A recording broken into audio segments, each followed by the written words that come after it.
Good morning, everybody. My name is Daniel Radkiewicz. I'm the CEO of INVI. INVI is a company specialized in land and building transactions. For the last 3 years, we have managed more than 20 transactions in Poland. And today we are very happy with Przemek to present to you sale and leaseback transaction. They are more and more active on the Polish market. It's very interesting because it's possible to unlock the capital value of the real estate of the companies, and it's a very good alternative to banks. Banks today are very, very restrictive, so it's very worth to consider sale and leaseback transaction. So Przemek, please present the table of contents.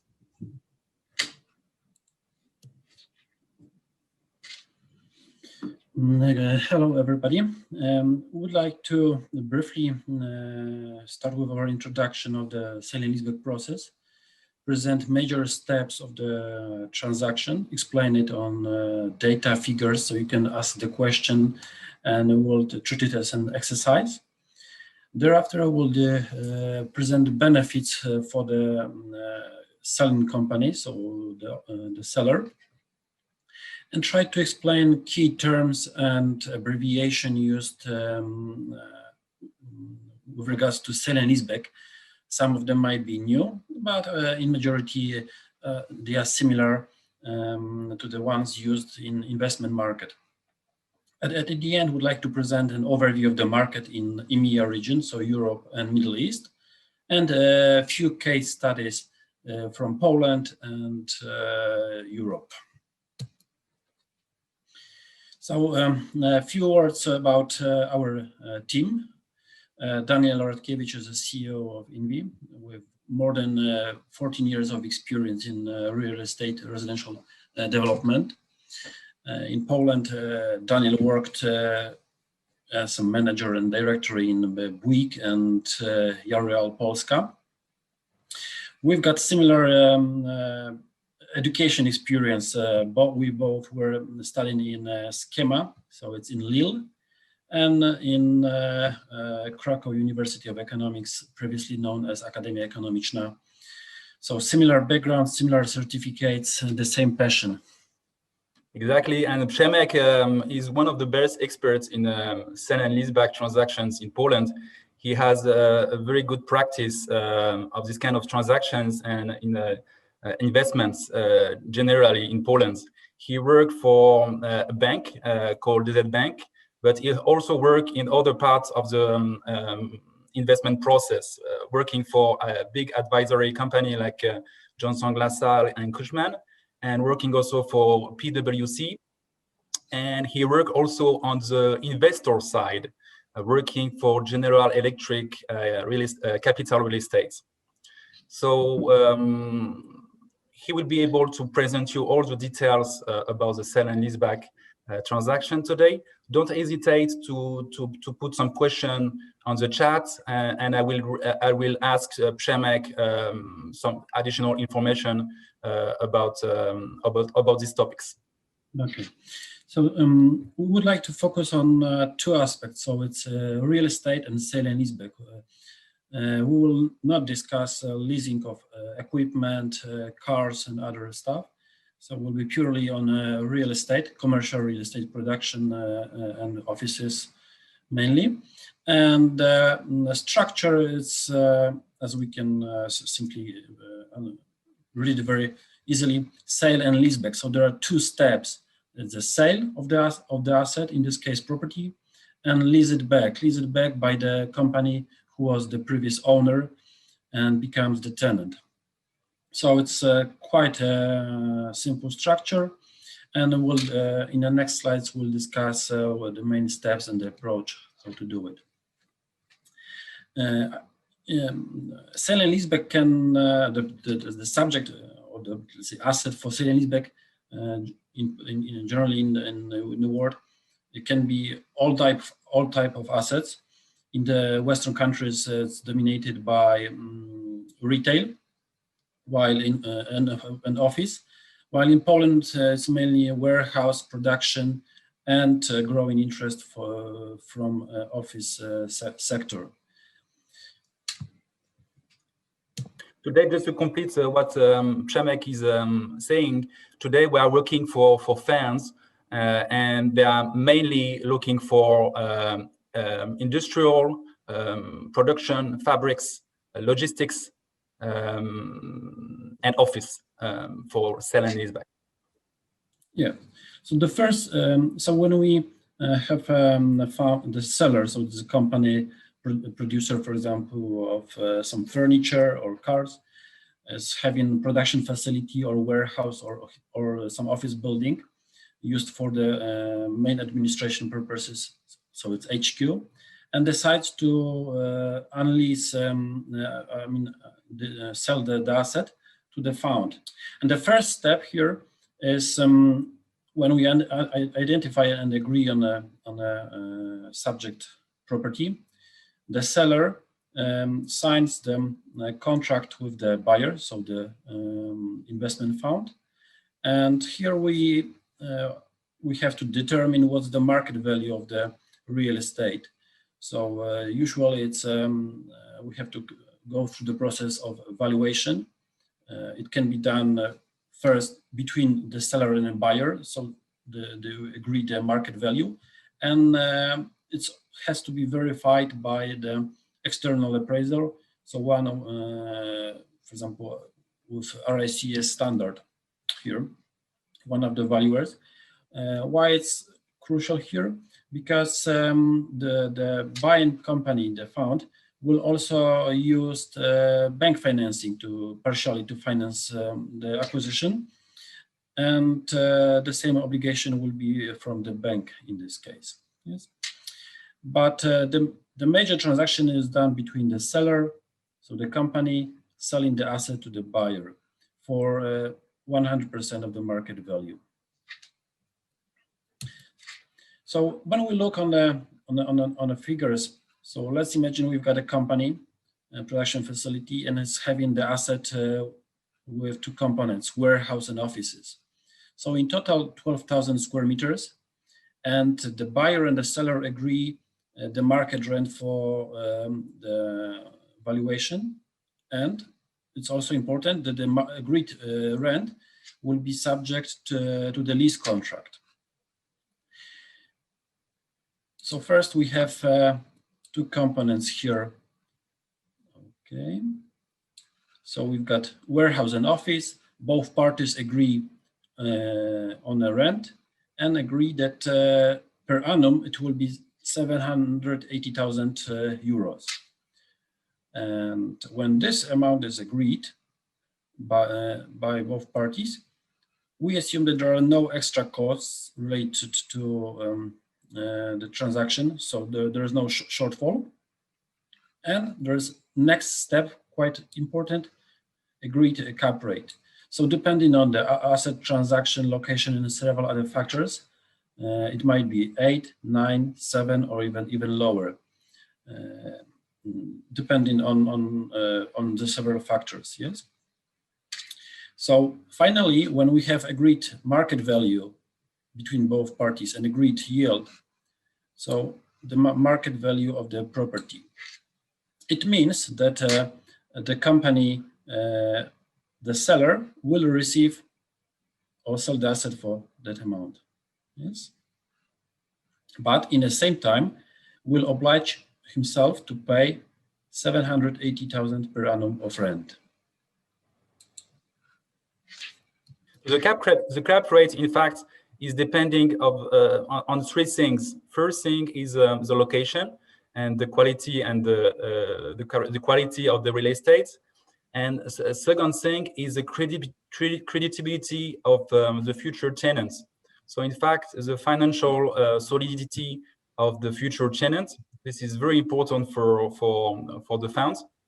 And the third thing is, the question is, if this real estate is a core property for the business of the company. Funds are very interested in first properties of the companies that are very important for them, for their operations. So in fact, these three parameters have an impact on the cap rate. And the size of the company and the solidity of the company is very important. But for example, for the same location, for the same real estate, a similar one, you can have a difference of even 1% of cap rate. So in this example, for example, you would have a difference in terms of price of 1.4 million euro. So this is huge difference, and the solidity of the future tenant is very, very important for the buyer. Also, we have to take into account that 780,000 of the rent, that's the let's say as of today, which will be subject to the annual indexation, which is a common market practice when you lease space in office, warehouse, or in retail space. Usually, the preferred currency is euros, and as we are not tax experts and financial or legal experts, therefore, each company should evaluate tax, legal, and financial implications for himself. On the Polish market, if you would like to have a perspective, so transactions related to, let's say, Amazon and other companies, would be valued with a yield close to 5.5, even lower, while some production and warehouse facilities or even office in non-central location would be closer to 8-9. So it's on a case-by-case basis and to be agreed. So when we discuss the first step, so the sale and how to estimate the market value, there is a second agreement to be signed between a seller and a buyer. It's a lease agreement. So when the seller transfers the money for selling the asset to the buyer to the seller, we have also agreed the rent of 780,000. And agreement between both parties should be signed for at least 10 years. There are even longer, so we might have 10 plus 10 and other combination and other factors. But that's a typical standard for this type of transaction, long lease term.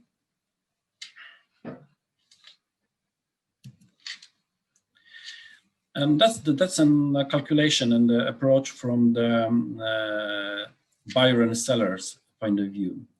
So let's imagine we would like to sell the asset and close the transaction in this quarter. So that would be the sales proceeds from the fund to the company. And in the lease agreement, the company is obliged to pay for the, let's say, next 10 years, that amount of annual payments subject to indexation and other stuff. So that's a basic cash flow. So the sale and then lease payments. What happens after 10 years? So there are options that a company who's the tenant will not prolong, will move somewhere else. And the option might be that it will prolong and we'll have additional 10 years here of lease payments. And the owner of the property might have the same tenant for a longer period, or will probably, if will not agree, the contract will have an empty asset.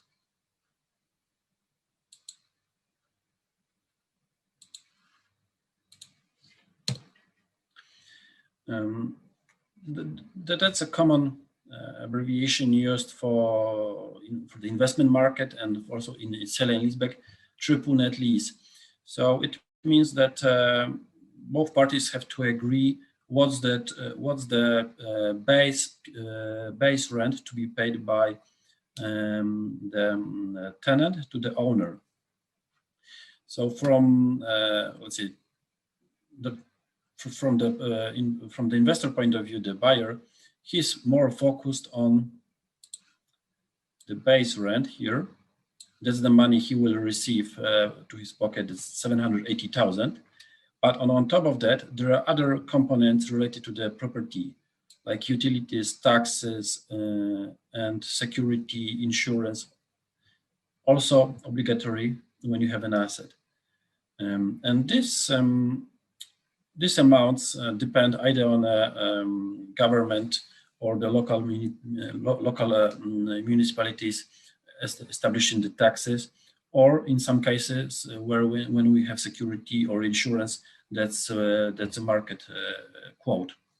But this costs have to be covered by the tenant and paid by himself. So he is not the owner of the asset, but he is the main tenant paying base rent, and on top of that is responsible to cover the costs.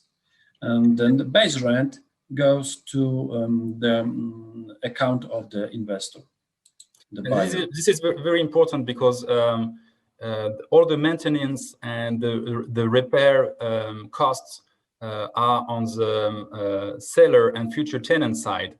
So this is very important because the buyer wants very predictable costs for the future, and thanks to that, they are able to pay a very good cap rate and a very good purchase price for the property. So in fact, the future tenants keep the full control of the property, and it remains the property manager of the site. Why when you are the company and you have an asset, you might have different options to get the financing. You might input your equity. You might do an IPO on a stock exchange,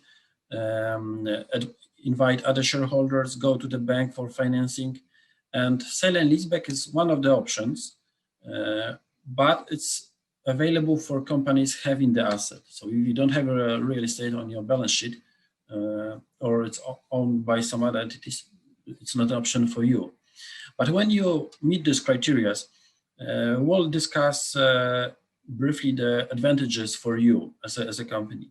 So first, you receive 100% of the market value, as it was presented on slides before. Leasing period, you can agree whether it's 10 or 15 or 20 years, but the minimum is 10. But it gives you, from the company's perspective, and let's say the security that you sell the asset, you receive the money as of today, and your payments related to the lease are fixed, just indexed. For example, if you will take a loan and some let's say financial problems might occur, then maybe not the margin, but the Euribor might change, and it will affect your cost of financing. Here, your cost is related to the lease. Yes. Flexibility. So when the company or you will decide to sell the asset, the money you can use for different purposes. In case you take a loan, it's usually when you have an investment loan, you have to draw the tranches and build the asset, and you don't have so much flexibility. You are very often governed by or monitored by bank, by analysts. So on a quarterly or semi-annual basis, you have to provide data and meet the strict covenants in bank. If you will fail, you may have a default, or the cost of financing will increase. Here, with regards to sale and leaseback, you provide data about the property for the valuation purposes and due diligence, but also you have to provide your financial standings. So balance sheet and a P&L. That's important and crucial for the investor, just to have an overview whether you will be able to pay the rent in the future. But when you sell the asset and get the cash to your bank account as a company, you are not obliged to keep it or let's say to do something else. You can distribute it, but what's very often, let's say, quoted or discussed by the large corporations and companies, that when you receive cash from selling the asset in sale and leaseback transaction, you have an opportunity to buy other businesses, to grow organically, and to have higher returns on other businesses. So, but you have to use your money in a wisely manner. With regard to limited paperwork, it's partially true, which means you have to provide information about the asset for the transaction of sale, and during the lease term period, you will have to provide just the information about your company. So for just it's how you perform, but there are no so strict monitoring as in banks. Or, for example, when you use bond financing, it might be an interesting option, but you've got also covenants and other restrictions. So there are pluses and minuses for each option. Certainly, sale and leaseback is one of the, let's say, very attractive and gaining the popularity. Financial advantages. When you sell the asset, you have to discuss it with your legal and financial advisors with regard to taxes, what's your book value, market value, how to allocate all the payments. And as we presented before, you will oblige yourself to pay annual rent for, let's say, 10 years. So it means you will have costs which can be used for reduction of taxes. And the last one, operational management of the asset. So you pay the rent, but you still manage the asset. And also this also the preferred way by the investors. It's not their intention to do all the stuff with the building, so like security, cleaning, and everything. Investors want to transfer the cash to the company and then have a good relationship with the company, and the company is managing the asset by themselves. Yeah? So there is no daily checking and other operational problems. Yes, so it's a rather friendly approach.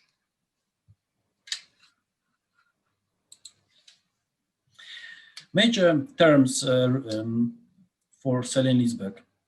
So usually it's a lease contract in euros on a triple net basis, as we presented before. Payments are on a monthly basis with annual indexation. What might be, and what's also important, that when you sell the asset and you have a long-term obligation, the investor would like to have a guarantee that in case you will have some problems, or maybe not now, but in 4 or 5 years' time, the rent should be somehow guaranteed. So therefore, investor would like to have a bank insurance guarantee, guarantee issued by the bank or the insurance company, or if it's available, some mother company. Details to be discussed, yes, but it should cover base rent, service charge, and payment. When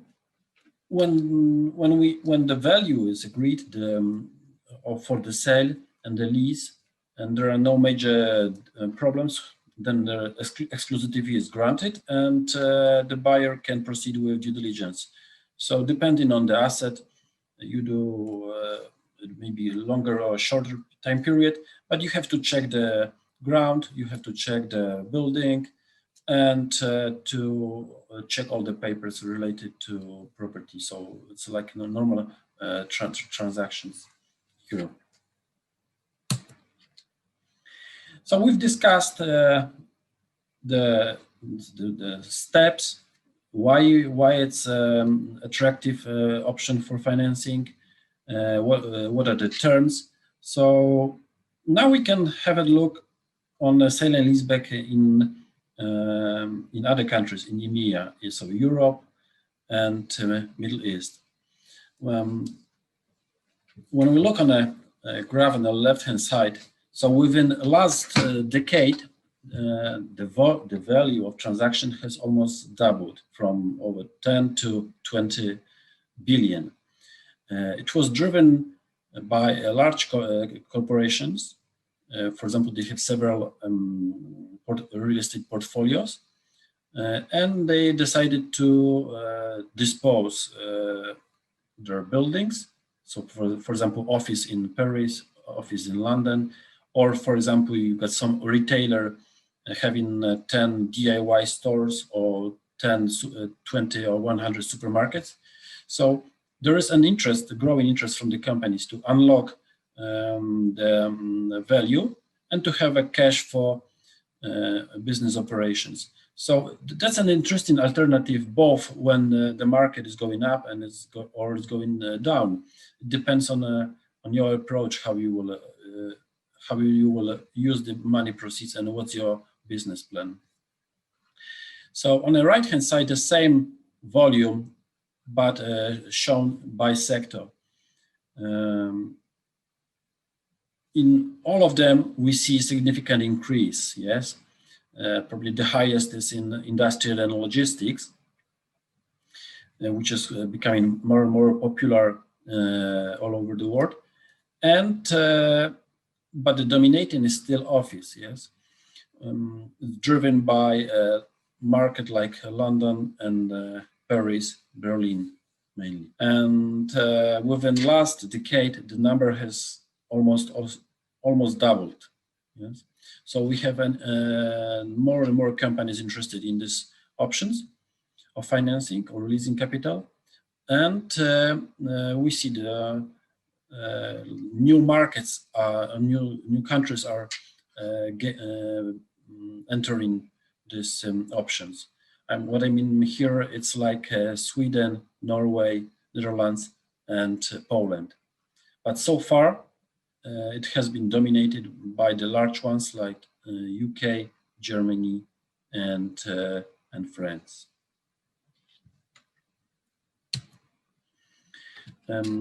What are the typical transactions or concluded or in the process within the last few years in Poland and in Europe?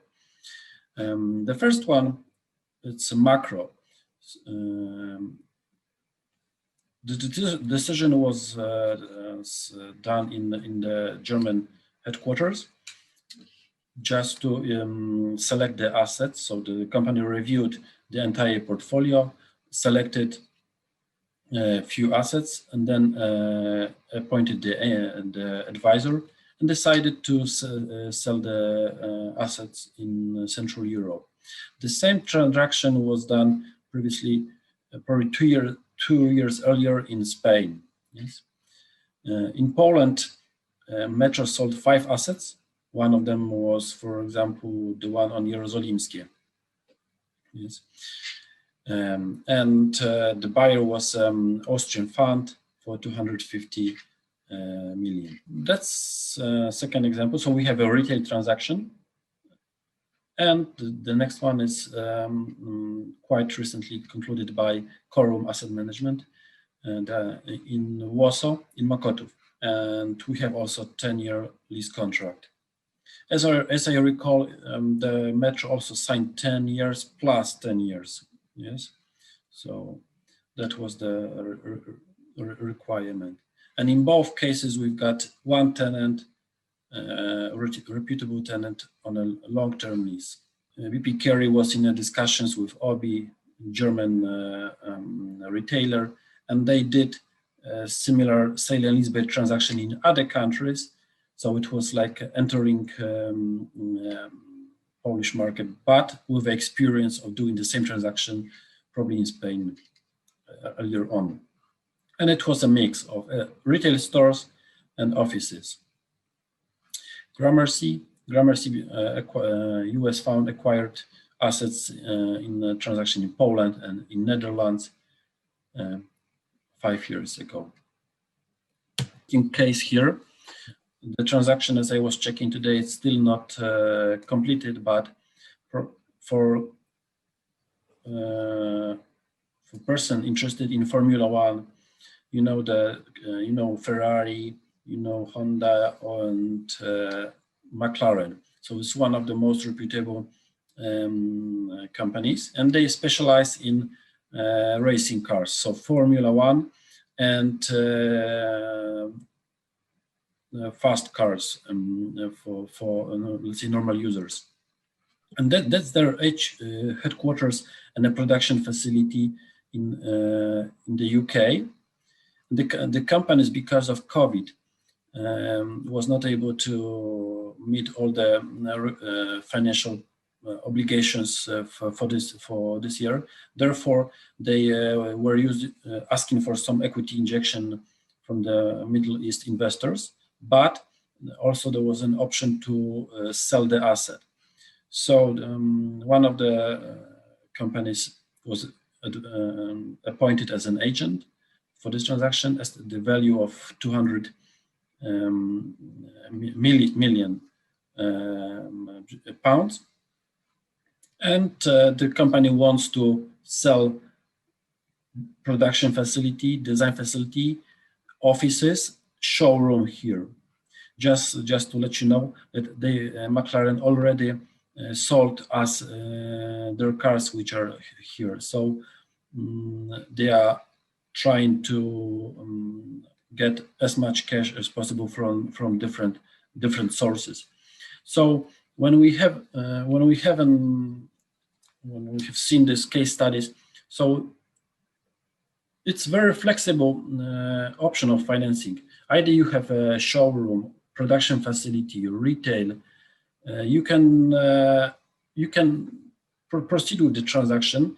And what's important here, when you compare it, for example, to the bank financing, you have a lot of flexibility.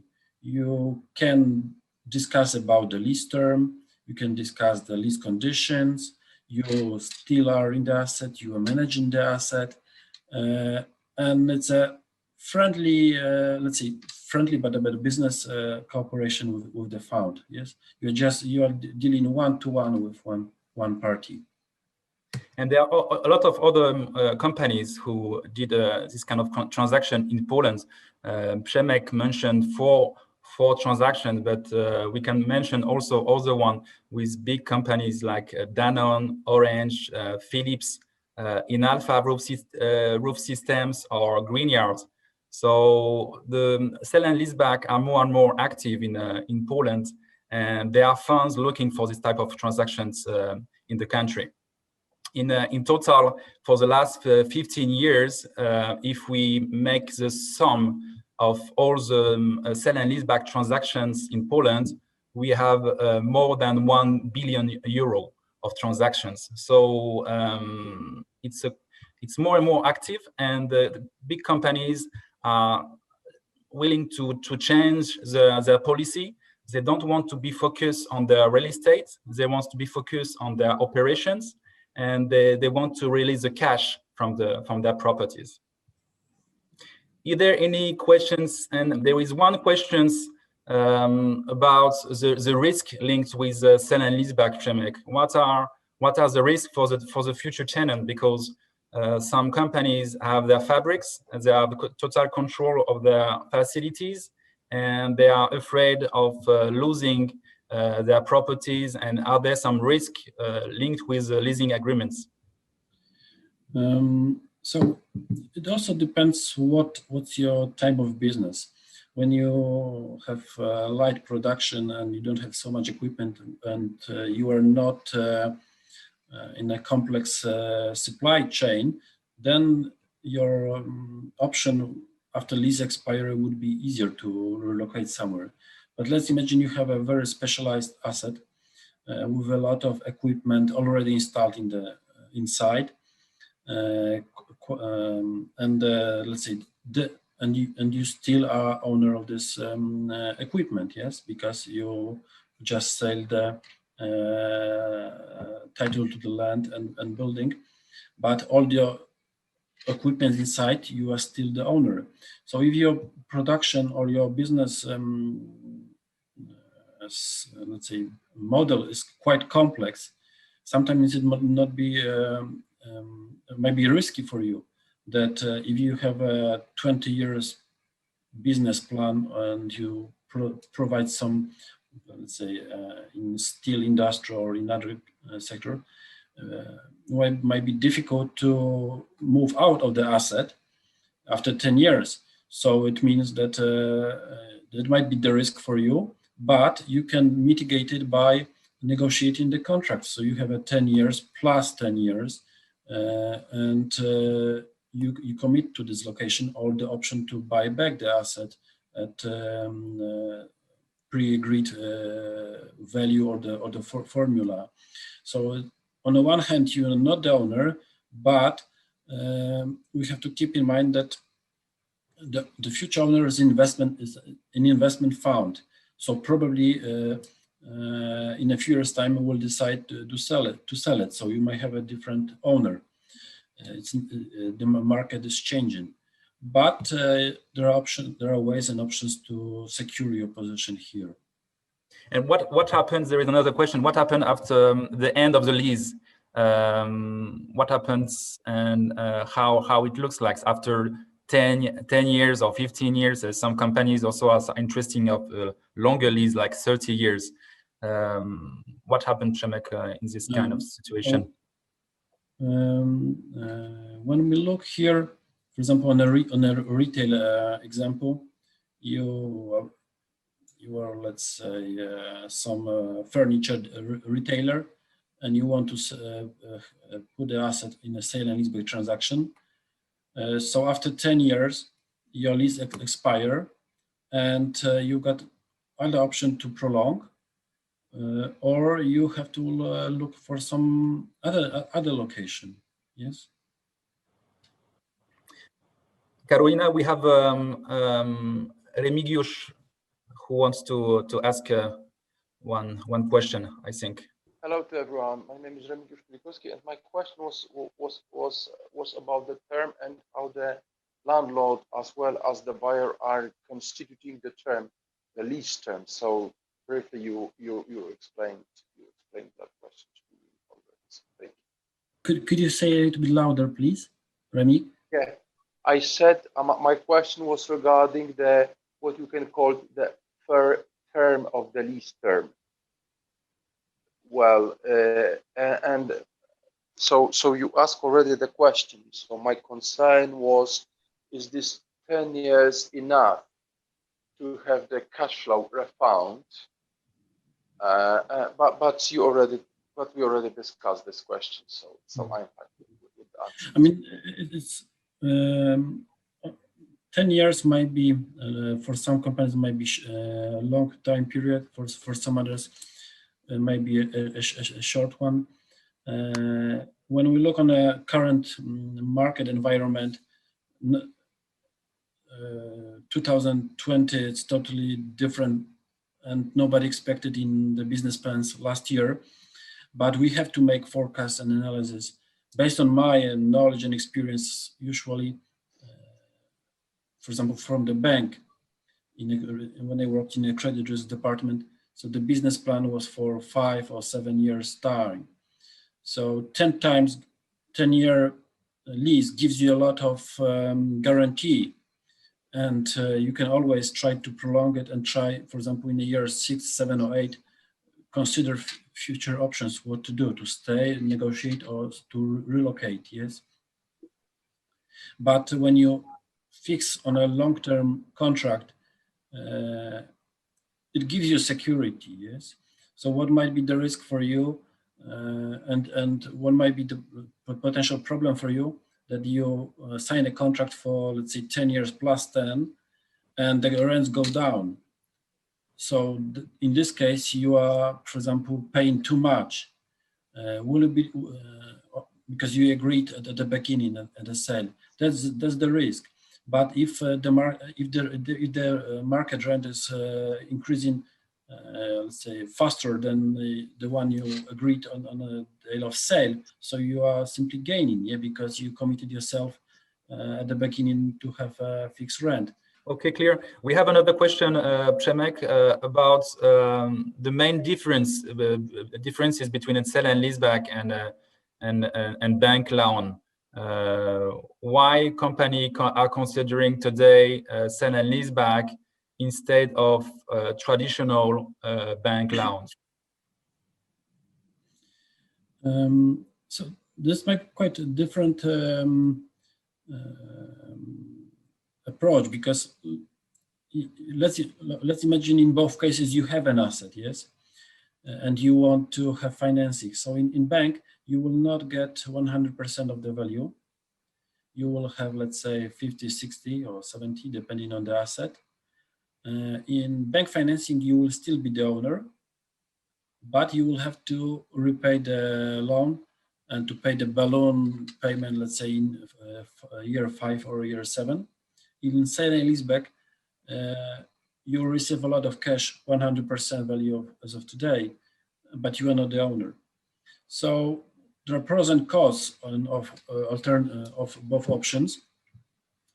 And in both cases, you have to make an obligation for the 5 or even longer term period, because in the bank financing, you have to pay interest and pay